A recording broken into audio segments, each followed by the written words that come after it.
So jy weet daai headlining wat jy hierso aan die bokant het, nê? Van jou stropper en jou trekker en al daai goed, soms altyd vuil. Kan jy goed skoon nie, nê? Okay.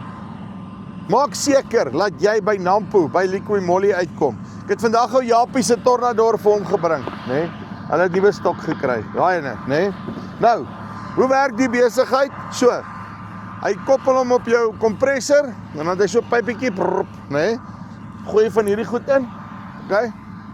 En dan kap jy hom net so en dan maak jy vir hom skoon, nê? Ja, skoon, nê? Beste manier wat ek nog gesien het hoe jy die goede skoon kry. By Nampo, by Liqui Moly het hulle 'n special wat hardloop volgende week. Hierdie hele ding is op promosie. Jy kry jou reiniger, lekker dingetjie vir jou aircon en dan ook ander skoon te maak, al daai goeders, saam met jou Tornador geweer. So, maak seker dat jy daar by hulle uitkom, nog 'n paar lekker ander goed ook, en ook diesel additives. Jy weet, diesel is nou amper 2 keer die prys. Om gesels met hulle, vind 'n bietjie uit, hoe kan hulle vir jou boerdery waarde toevoeg?